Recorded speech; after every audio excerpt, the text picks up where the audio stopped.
The Philippines is one of the top 10 earthquake-prone countries in the world. In fact, 15 earthquakes have been tracked to hit the country in the last 30 days. But the so-called big one is still being anticipated. In a proactive stance to prepare all sectors, the Department of Science and Technology and the Philippine Institute of Volcanology and Seismology launched a significant handbook to enhance the National Structural Code and as a reference for civilians to make sure their homes are safe in times of tremors. Carol D. has the details.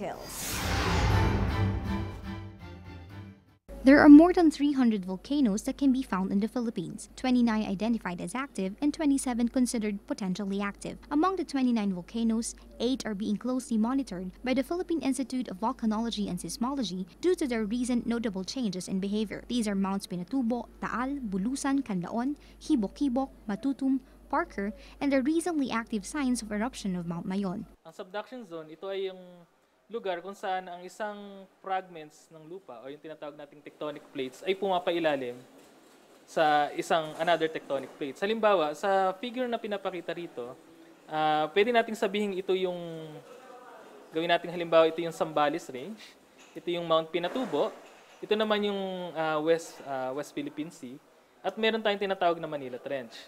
Yung West Philippine Sea, pumapailalim siya. At nagsasabdak ito along the Manila Trench. So habang bumababa itong slab ng lupa nito, dahil habang pumapailalim ka, tumataas ang temperatura. So darating ang certain depth na masyado nang mataas ang temperature para malusaw yung bato. In the history of volcanic activities in the Philippines, the most hazardous eruption recorded was Mount Pinatubo in 1991. Second is Taal volcano in 1754, and third, the eruptions of Mount Mayon in the years 1814, 1897, and 1911. The last recorded eruption of Mount Mayon was in 2014 when it released viscous and slow-flowing magma compared to its recent activity of runny and fast-flowing molten rock. This caused the alert level status to be raised to 3. Presently, 2 active volcanoes are being closely monitored by PHIVOLCS, Mount Canlaon in Negros under Alert Level 2 and Mount Bulusan in Sorsogon on Alert Level 1 status. Carol D. for The Nation.